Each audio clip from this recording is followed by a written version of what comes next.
आज का जो लेक्चर है, पिछले से अगर मैं आगे कंटिन्यू करूं तो पिछले लेक्चर में मैंने आपको एक तो ग्राफिकल चीजें बताई थी कि फोटो इलेक्ट्रिक इक्वेशन से रिलेटेड क्या क्या ग्राफ्स पूछे जा सकते हैं, बनाए जा सकते हैं।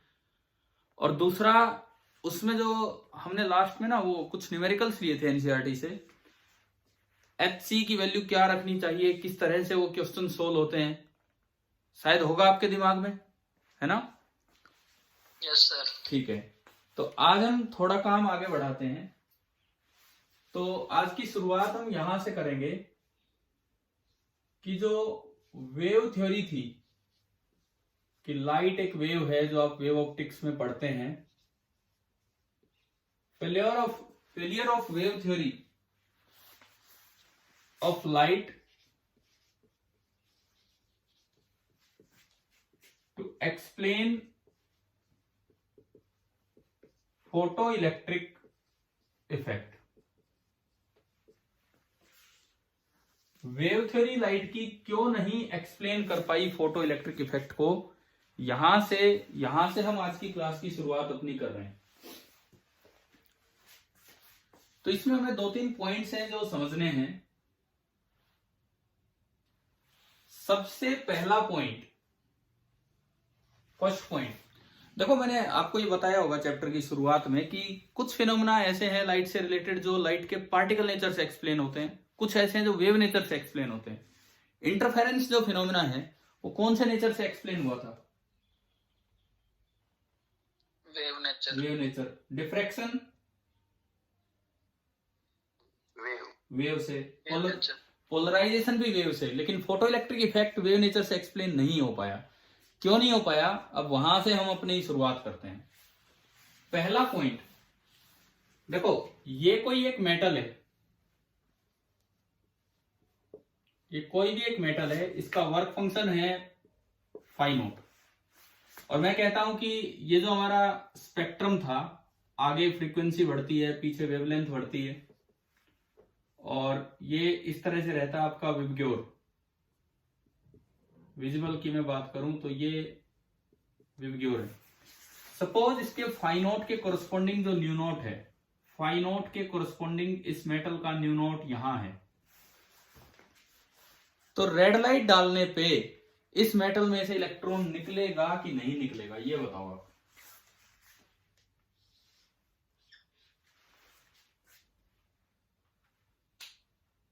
हाँ भाई बताओ। नहीं निकलेगा। रेड लाइट डालने पे इलेक्ट्रॉन नहीं निकलेगा। हम यहां से डाल रहे हैं रेड लाइट, रेड की फ्रीक्वेंसी न्यू नोट से कम है, यानी कि for nu less than nu naught no emission takes place. For nu less than nu naught आपका कोई एमिशन नहीं होता। ये प्रैक्टिकल बात है, ये एक्सपेरिमेंटल बात है जो ऑब्जर्व की गई। अब इस बात को वेव थ्योरी समझा ही नहीं पाई। क्यों नहीं समझा पाई? वेव थ्योरी मानती है कि भाई आप इंटेंसिटी बढ़ा दो तो एनर्जी बढ़ जाती है। वेव थ्योरी में ऐसा कोई पैकेट का चक्कर ही नहीं है। वेव थ्योरी कहती है कि इससे फर्क ही नहीं पड़ना चाहिए फ्रीक्वेंसी कितनी है, एक अगर इंटेंस बीम है तो वो आराम से इलेक्ट्रॉन को निकालेगी। अकॉर्डिंग टू वेव थ्योरी, अगर मैं वेव थ्योरी की बात करूं, according to wave theory, no matter what the frequency is, no matter what the frequency is, इससे कोई फर्क ही नहीं पड़ता कि फ्रीक्वेंसी कितनी है, a sufficiently intense beam, a sufficiently intense beam, beam मतलब light beam, should provide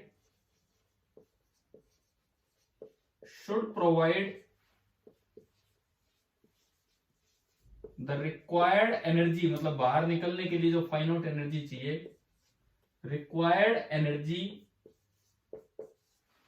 to the electron. परंतु समस्या ये थी कि ऐसा नहीं हो रहा था। But it does not happen. इसका मतलब हमारा जो पहला पॉइंट बनता है, पहला पॉइंट हमारा ये बनता है कि वेव थ्योरी थ्रेशोल्ड फ्रीक्वेंसी का कॉन्सेप्ट नहीं समझा पाई। पहला जो हमारा पॉइंट बनता है that is concept of new not could not be explained. Concept of new not could not be explained, ये हमारा फर्स्ट पॉइंट है। मुझे लगता है आपको समझ आ गया होगा, और इसको ना ढंग से नोट कीजिए, अच्छे तरीके से आप नोट कीजिए।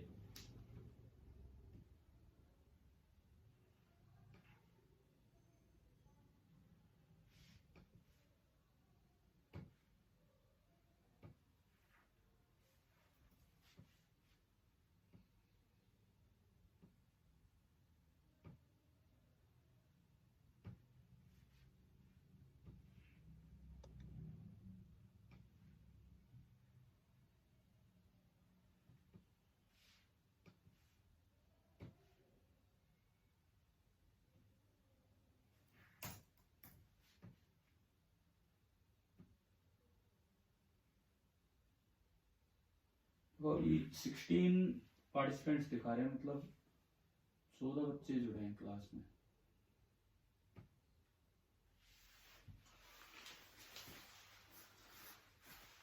हाँ भाई, क्लियर है सभी को फर्स्ट पॉइंट?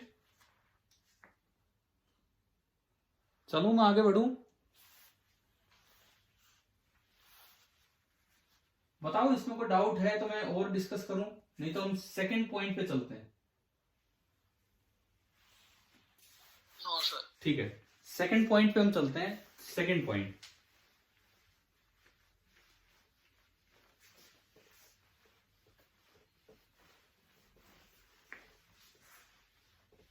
अब मान लो चलो आपने न्यू नॉट वाली बात छोड़ दी।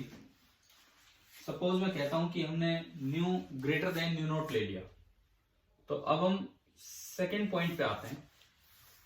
ये आपका एमीटर प्लेट है, एमीटर प्लेट पे आपने लाइट डाली, और आप कह रहे हैं कि आपने इस बार लाइट ऐसी डाली है जिसका न्यू की value greater than new not है। तो ठीक है, इलेक्ट्रॉन निकलेंगे, इसमें कोई डाउट ही नहीं है कि इसमें से इलेक्ट्रॉन निकल के आएंगे।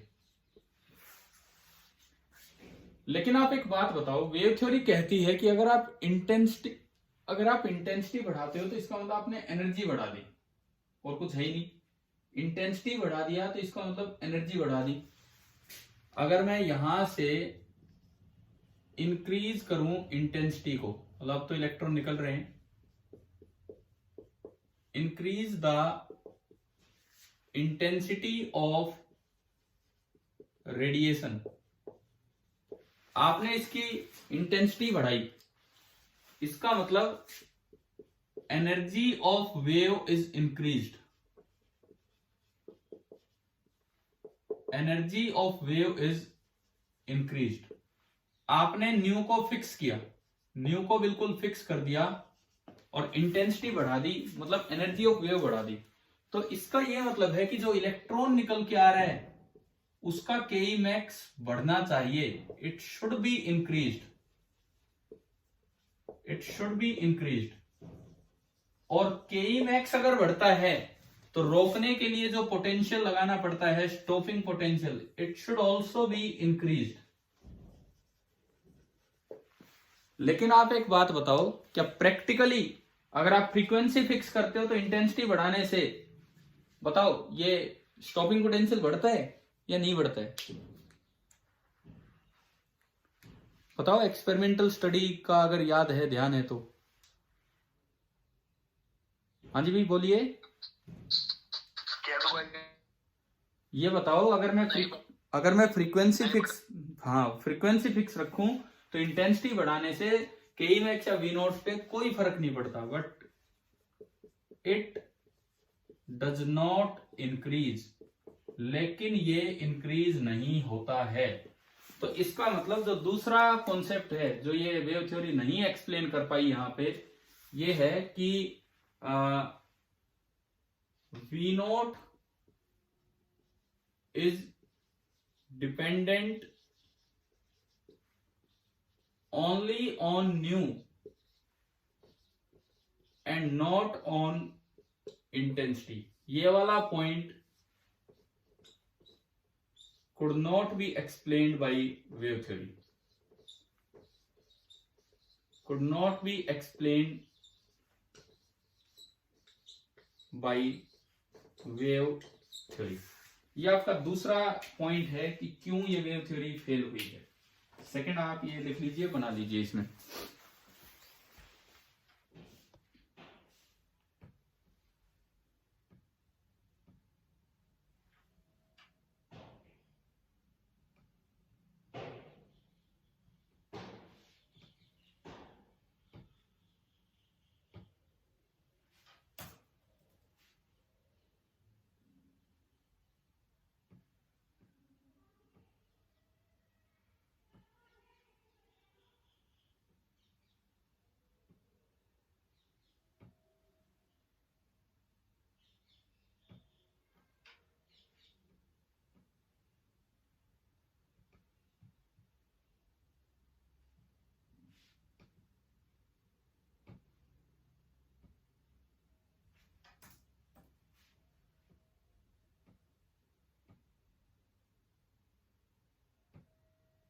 अब हम चलते हैं अपने थर्ड पॉइंट पे.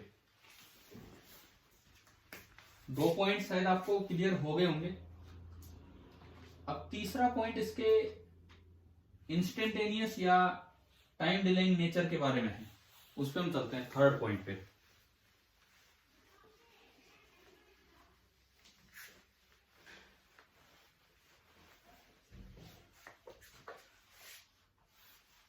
देखिए तीसरा पॉइंट क्या है, अब हम उस चीज को समझें. आपने जब ग्राफ बनाए थे, तो मुझे याद नहीं है, आप बताएंगे, पिछली क्लास में जब ग्राफ बनाए तो क्या कोई टाइम के साथ ग्राफ बनाया था कि नहीं बनाया था, कि 10⁻⁹ सेकंड के दौरान ही उससे भी कम समय में इलेक्ट्रॉन निकल आते हैं? क्या कोई ऐसा ग्राफ बनाया था? इसका मतलब फोटो इलेक्ट्रिक इफेक्ट इंस्टेंटेनियस है कि टाइम डिलेइंग है? इंस्टेंटेनियस. अब सुनो, वेव थ्योरी यहां भी फेल होगी. ये कोई प्लेट है, मेटल प्लेट, ये मैं यूं बनाऊं थोड़ा, ये एक मेटल की प्लेट है. यहां से कहीं से लाइट आई, कोई भी लाइट आई, जैसे ग्रीन लाइट आई. सपोज मैं कहूं कि इतने पार्ट में ये लाइट आई, इतने पार्ट में लाइट आई है, तो इसके अंदर तो बहुत, ये अगर छोटा सा भी पार्ट आप लेंगे तो थाउजेंड्स या लैक्स ऑफ इलेक्ट्रॉन्स आपको मिलेंगे. थाउजेंड्स ऑफ इलेक्ट्रॉन जो कि जाने के लिए बैठे हैं. इसका वर्क फंक्शन मैंने कहा फाई नॉट, सपोज 5 या 3 इलेक्ट्रॉन वोल्ट में कहूं, 3 इलेक्ट्रॉन वोल्ट. ठीक है. और मैं कहता हूं कि यहां से सपोज एनर्जी 10 इलेक्ट्रॉन वोल्ट आपने डाल दी किसी फिक्स इंटरवल में, 10 इलेक्ट्रॉन वोल्ट, तो 3 से ज्यादा एनर्जी है, तो इलेक्ट्रॉन बाहर आना चाहिए कि नहीं आना चाहिए? आना तो चाहिए, है ना, है ना. लेकिन वेव थ्योरी कहती है कि जितने इलाके में रोशनी आई है उन हजारों इलेक्ट्रॉन्स में ये बराबर बराबर बटेगी. तो पर इलेक्ट्रॉन जो एनर्जी मिली वो तो बची 10/1000, यानी कि 1/100 इलेक्ट्रॉन वोल्ट, यानी कि 0.01 इलेक्ट्रॉन वोल्ट. जबकि एक इलेक्ट्रॉन को चाहिए कितनी बाहर आने के लिए? 3 इलेक्ट्रॉन वोल्ट चाहिए. इसका मतलब काफी देर तक एनर्जी डालनी पड़ेगी.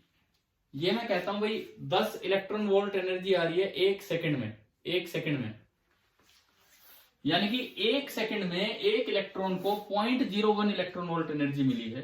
तो 3 इलेक्ट्रॉन वोल्ट एनर्जी के लिए कितना टाइम लगेगा? देखो 0.01 इलेक्ट्रॉन वोल्ट एनर्जी मिल रही है 1 सेकंड में, तो 1 इलेक्ट्रॉन वोल्ट एनर्जी मिलेगी 1/0.01 सेकंड में. और 3 इलेक्ट्रॉन वोल्ट एनर्जी एक इलेक्ट्रॉन को, मैं पर इलेक्ट्रॉन की बात कर रहा हूं, 3 इलेक्ट्रॉन वोल्ट एनर्जी मिलेगी 1/0.01 इंटू 3 सेकेंड, यानी कि 300 सेकेंड. अगर आप मिनट में कन्वर्ट करते हैं तो 300/60, 5 मिनट बाद एक इलेक्ट्रॉन निकलेगा, 5 मिनट बाद एक इलेक्ट्रॉन निकलेगा. इसका मतलब यहां से तो यूं लग रहा है कि this is a time delaying process. This is a time delaying process. आप 5 मिनट तक डालते रहे तो और ये तो मैंने 1000 ही इलेक्ट्रॉन मान ले, लाखों में हो गए, करोड़ों में हो गए, तो ये तो बहुत घंटे लग जाएंगे यहाँ पे। क्या ऐसा नेचर है क्या इसका फोटो इलेक्ट्रिक इफेक्ट का? But the photo electric effect is instantaneous. जो फोटो इलेक्ट्रिक इफेक्ट होता है वो तो बिल्कुल इंस्टेंटेनियस होता है, 10⁻⁹ सेकंड से भी कम समय में इलेक्ट्रॉन निकल आता है। तो जो तीसरा इसका फेल होने का पॉइंट रहा वो यही रहा कि इट कुड नॉट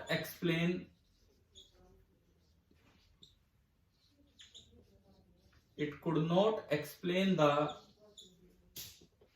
instantaneous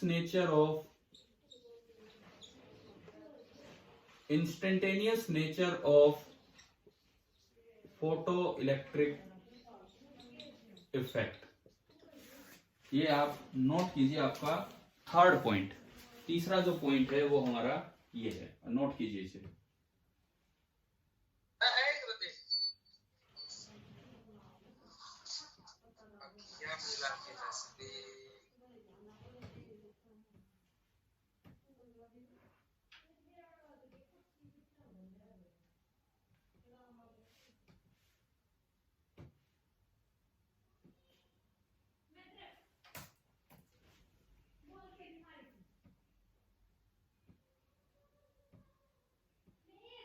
आप में से अगर कोई बच्चा बाद में जुड़ा हो, थोड़ा लेट जुड़ा हो, कुछ पॉइंट, कोई सा पॉइंट नहीं समझ आया हो तो वो पूछ ले।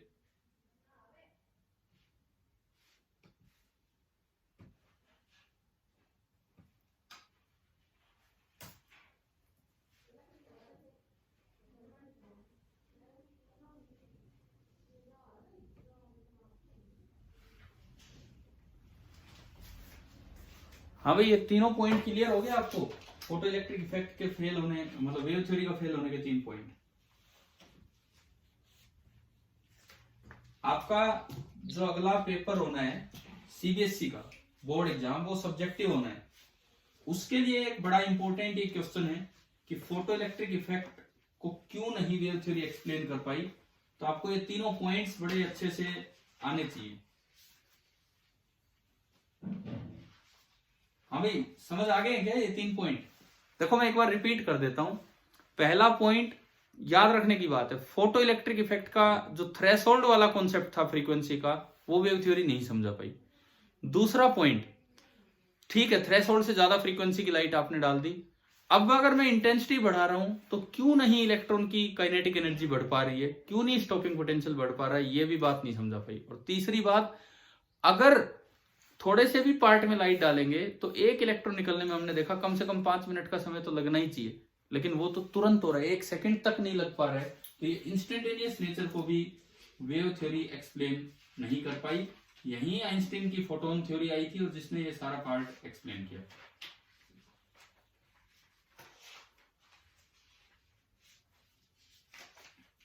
आपका जो सीपीपी नंबर 1 था, मैंने उसमें कुछ सवाल डिस्कस करवा दिए थे।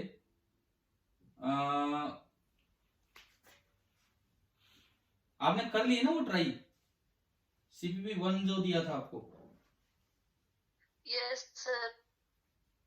तो उसमें एक बार देखना, पेज नंबर 2 पे क्वेश्चन नंबर 2 देखिए। पेज नंबर 2 पे क्वेश्चन नंबर 2 देखिए। है आपके पास अभी वो पेज?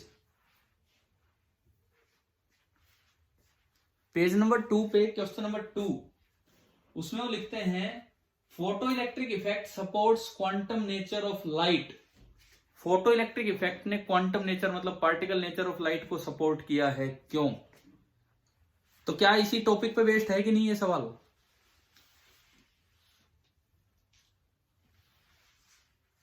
मिल गया क्या पेज? बताओ आपके पास है तो अभी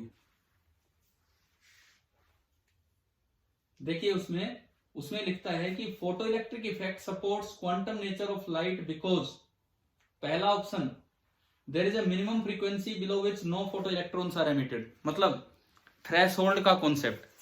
क्या photo electric effect quantum nature को इसलिए सपोर्ट कर रहे हैं कि थ्रेशोल्ड का कॉन्सेप्ट है, या थ्रेशोल्ड का कॉन्सेप्ट वेव से भी एक्सप्लेन हो जाता है? क्या थ्रेशोल्ड का कॉन्सेप्ट वेव से एक्सप्लेन होता है? बताओ, अभी अभी पढ़ा हमने, क्या थ्रेशोल्ड नेचर वाली बात वेव नेचर से एक्सप्लेन हो जाती है क्या, न्यू नोट की एग्जिस्टेंस? Yes sir. हो जाती है। थ्रेशोल्ड वाली बात कि भाई न्यू नोट होना चाहिए, उससे ज्यादा होना चाहिए, तभी इलेक्ट्रॉन एमिट होंगे, क्या ये वेव नेचर ऑफ लाइट से एक्सप्लेन हो गया था ये पॉइंट? No sir. नहीं हुआ। इसीलिए photo electric effect quantum nature को सपोर्ट करता है, इसीलिए पार्टिकल नेचर को सपोर्ट करता है। तो पहला स्टेटमेंट इसमें सही है, ये हमारा ही पहला पॉइंट था आज का। दूसरी स्टेटमेंट आपके पास मिल गया, आपको पेज है आपके हाथ में? दूसरी statement, maximum kinetic energy of photo electron depend on the frequency and not on the intensity. क्या ये बात वेव नेचर से एक्सप्लेन होगी थी कि के मैक्स इंटेंसिटी पे डिपेंड नहीं कर रही? हमने तो अभी पढ़ा था दूसरा पॉइंट, वेव नेचर तो कहता है कि इंटेंसिटी बढ़ने से के मैक्स भी क्या होना चाहिए, बढ़ना चाहिए। लेकिन ये बात भी वेव नेचर से एक्सप्लेन नहीं हो पाई थी, इसीलिए photo electric effect quantum nature को सपोर्ट करता है। तीसरा point, even when the metal surface is faintly illuminated the photo electrons leave the surface immediately.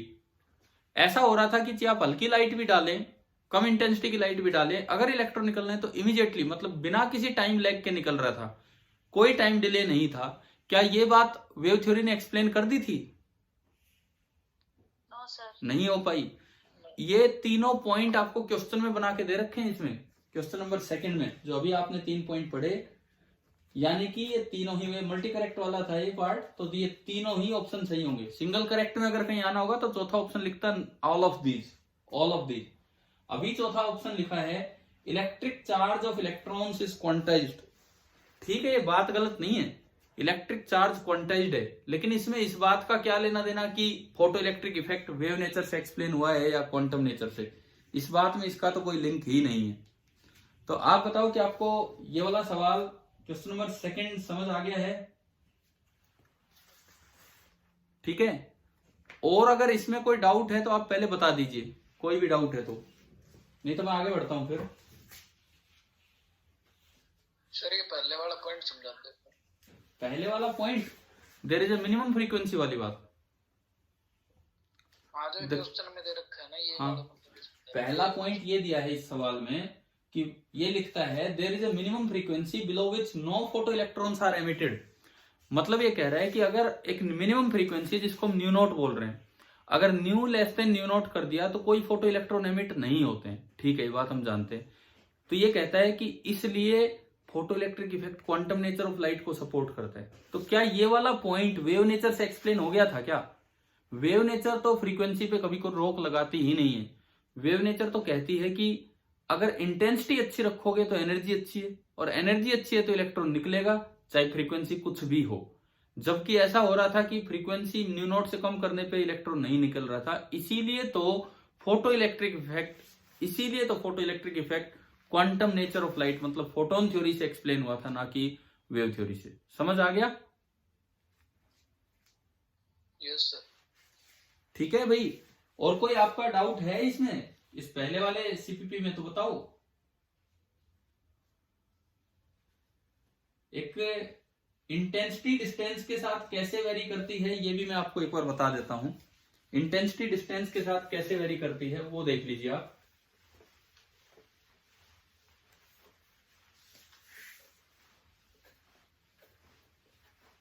ये 3 पॉइंट तो अभी याद हो जाने चाहिए बड़े अच्छे से कि हाँ भाई ये हमने सीखा है। इसके बाद देखो, variation of intensity of source, variation of intensity of source of radiation with distance. आप सोर्स को दूर करेंगे तो डिस्टेंस के साथ इंटेंसिटी कैसे चेंज होगी ये हमें देखना है। पहला मैं सोर्स मान रहा हूं ना, वो डिपेंड करेगा सोर्स कैसा है। एक बार मैंने सोर्स लिया पॉइंट सोर्स, और एक बार मैं सोर्स लूंगा लीनियर सोर्स। एक बार हम लेंगे पॉइंट सोर्स और एक बार हम लेंगे लीनियर सोर्स। पहले मैं पॉइंट सोर्स की बात कर रहा हूं। पॉइंट सोर्स देखिए, जैसे ये कोई पॉइंट सोर्स है और इसकी पावर है P। पावर मतलब एनर्जी पर यूनिट टाइम जो ये एमिट कर रहा है ये P है। और मुझे यहां से किसी भी R डिस्टेंस दूर कोई पॉइंट है, वहां पे इंटेंसिटी लिखनी है। तो आप क्या करो, इसको घेरते हुए एक R रेडियस का एक स्फीयर बना दो। ये मैंने क्या किया, ये मैंने एक स्फीयर बनाया ऑफ रेडियस R। अब इससे जो भी एनर्जी निकलेगी वो इसी स्फीयर में से निकलनी है, और कहीं से तो जा नहीं रही। ये सारी की सारी एनर्जी इसी स्फीयर में से निकल रही है। पावर गिवन है, इतनी पावर का सोर्स है। अब जो इंटेंसिटी होती है, यहां मैं इंटेंसिटी लिखना चाहूं, इंटेंसिटी होती है एनर्जी पर यूनिट टाइम पर यूनिट एरिया। आप उसको ये भी कह सकते हैं power per unit area. Power तो P है, गिवन है, और ये जितने एरिया में ये पावर जा रही है, एनर्जी जा रही है, ये है 4πr²। P कांस्टेंट है, यानी कि intensity is inversely proportional to R²। Intensity is inversely proportional to R²। एक पॉइंट सोर्स से अगर आप डिस्टेंस डबल करोगे, उस पॉइंट की जहां लाइट पहुंचा रहे हैं, तो इंटेंसिटी 1/4 हो जानी है। अभी बताएं, क्या ये समझ आ गया कि नहीं आया? हाँ जी बोलिए। है ना। अब देखो दूसरा पॉइंट हम देखें, लीनियर सोर्स। जैसे मान लो ये कोई सोर्स था, एक L लेंथ का ये सोर्स है, पावर इसकी भी P है, और इससे एनर्जी यूं निकलती जा रही है चारों तरफ, इस तरह से। आपको किसी भी R डिस्टेंस दूर, दूसरा मैं पेन लेता हूं, किसी R डिस्टेंस दूर आपको इंटेंसिटी बतानी है, तो आप एक सिलेंडर बनाइए, सिमेट्रिकली एक सिलेंडर बनाइए, क्योंकि इसकी सारी एनर्जी इस सिलेंडर में से निकल रही होगी। अब अगर मैं यहां इंटेंसिटी लिखूं, intensity once again power per unit area, once again it is power per unit area. Power P है, एरिया, इसका सरफेस एरिया कितना है सिलेंडर का? कर्व्ड सरफेस एरिया 2πrl, यानी कि इंटेंसिटी आई P/2πl और इंटू 1/r। तो for a linear source intensity is proportional to 1/r। Distance double करोगे तो इंटेंसिटी आधी होगी, लेकिन पॉइंट सोर्स के लिए अगर आप डिस्टेंस डबल करते हो तो जो इंटेंसिटी है वो सीधी आपकी 1/4 हो जाती है। आप ये कीजिए note.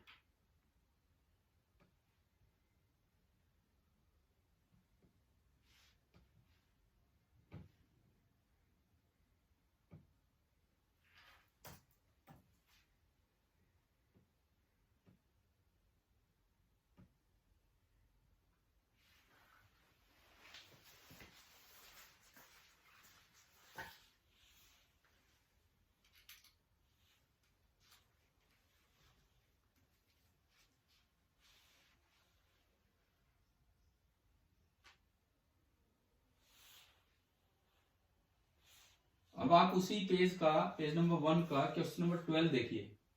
CPP 1 page number 1 question number 12।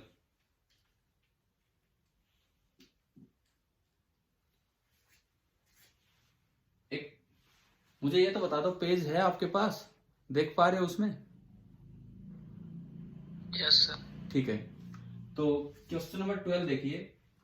A point source causes photo electric effect. पहली बात, सोर्स कैसा दिया है आपको? पॉइंट सोर्स, ये वाला केस है। Causes photo electric effect from a small metal plate, एक मेटल प्लेट है emitter plate. Which of the following curves may represent the saturation photocurrent as a function of distance between the source and the metal? भाई saturation current, ये कह रहा है ये plate है, यहां सोर्स है, सोर्स की दूरी बढ़ाते जाओ तो इस डिस्टेंस पे और जो सैचुरेशन करंट बनेगा वो कैसे रिलेट हो रहा है। सैचुरेशन करंट हमने पढ़ा था नंबर ऑफ इलेक्ट्रॉन्स पे डिपेंड करता है कि कितने इलेक्ट्रॉन निकले, और नंबर ऑफ इलेक्ट्रॉन्स आपका डिपेंड करता है किस पे, इंटेंसिटी पे, पढ़ा था हमने इंटेंसिटी पे। जो Ke मैक्स होती है वो डिपेंड करती है फ्रीक्वेंसी पे, लेकिन इलेक्ट्रॉन कितने निकले वो डिपेंड करता है इंटेंसिटी पे। तो आप कौन सा सोर्स है, पॉइंट सोर्स है, डिस्टेंस दूर लेके जाओगे तो इंटेंसिटी कैसे चेंज होगी, दिख गया ये, आर स्क्वायर के हिसाब से, 1/r² के हिसाब से चेंज होगी इंटेंसिटी, दूर लेके जाओगे तो। यानी कि जो नंबर ऑफ इलेक्ट्रॉन्स एमिट हो रहे हैं वो भी इसके हिसाब से चेंज होते रहेंगे, यानी कि सैचुरेशन करंट भी इसके हिसाब से चेंज होगा। तो आप बताओ जो चार आपको दिख रहे हैं ABCD ग्राफ, कौन सा ग्राफ इसके अकॉर्डिंग है?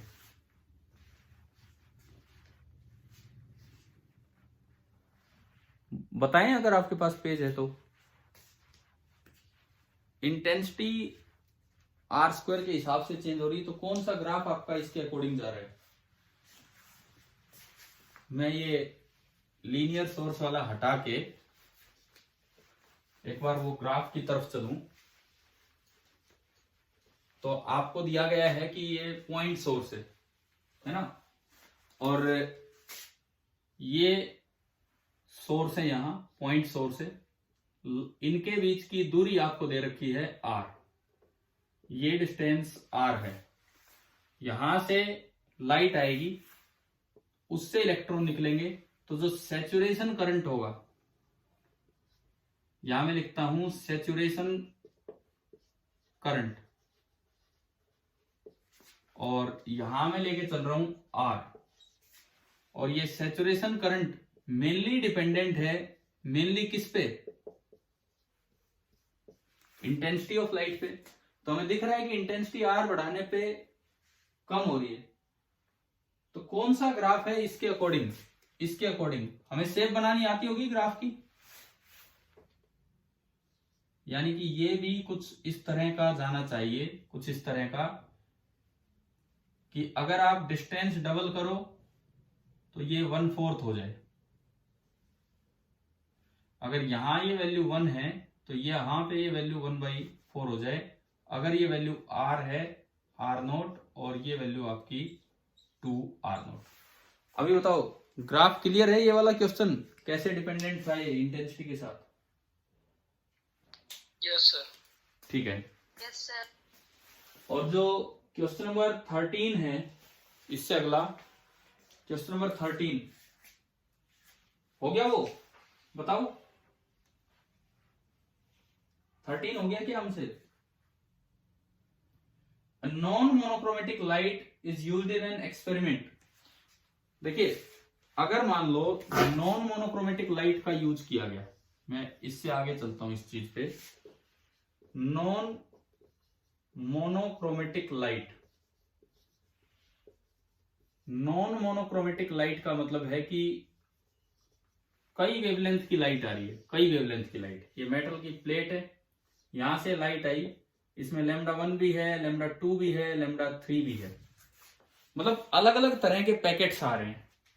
तो पूछता है ये कि the stopping potential is related to, तो भाई स्टॉपिंग पोटेंशियल का तो काम होता है Ke max को रोकना, इस इलेक्ट्रॉन को रोकना जिसके पास Ke max होगा। मैक्सिमम काइनेटिक एनर्जी कौन सा इलेक्ट्रॉन लेके आएगा? जिसको ऐसा पैकेट मिला हो जिसकी एनर्जी ज्यादा है। तो किस पैकेट की एनर्जी ज्यादा होगी? जिसकी वेवलेंथ ज्यादा हो या जिसकी वेवलेंथ कम हो? जिसकी वेवलेंथ कम हो। हाँ, क्योंकि एक पैकेट की जो एनर्जी होती है, मान लो मैं कहूं कि ये मिनिमम वेवलेंथ है और मैं कहूं कि ये मैक्सिमम वेवलेंथ है, तो इसका तो सबसे हल्का पैकेट आएगा, और इसका जो पैकेट आना है that is the most energetic photon. इसका मतलब ये हुआ कि जो V0 है, V0 is related to lambda minimum और लैम्डा मैक्सिमम, बताओ। मिनिमम। हाँ, lambda minimum, V naught is related to lambda minimum. अच्छा, इसके बाद आपके उस सीपीपी में अगर आपको किसी भी और सवाल में डाउट है तो पहले वो पूछ लीजिए, क्योंकि आज बहुत ज्यादा टाइम तो बचा नहीं है, तो मैं एक बार वही अपना पूरा करवा देता हूं। कोई और क्वेश्चन में डाउट हो तो आप वो बताएं।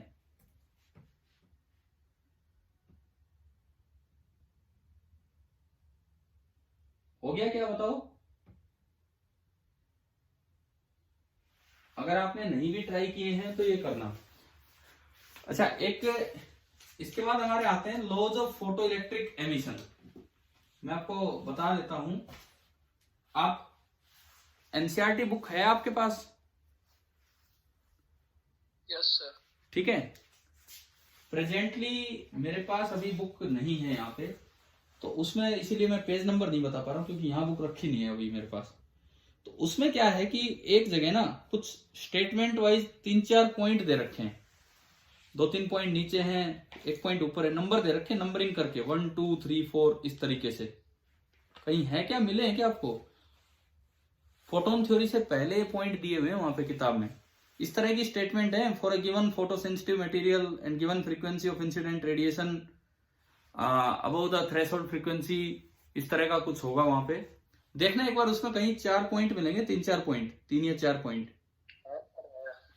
मिल गया आपको बुक में। कितना पेज नंबर है ये बताओ। 392। तो हमने जो अपनी एक्सपेरिमेंटल स्टडी की है उसके हिसाब से कंक्लूजन है, तो आप एक बार वो चीज वहां से पढ़ना, चाहे तो खुद कॉपी में लिखना। उन्हें बोलते हैं laws of photo electric emission. अच्छा, सीपीपी 1 में अगर कोई और समस्या नहीं है तो अगली बार थोड़ा सीपीपी 2 ट्राई करके रखें। हमारा ये पार्ट फर्स्ट पूरा होने वाला है चैप्टर का। फिर हम ड्यूअल नेचर ऑफ मैटर पे चलेंगे, जहां पे हम पढ़ रहे होंगे मैटर का वेव नेचर। Thank you.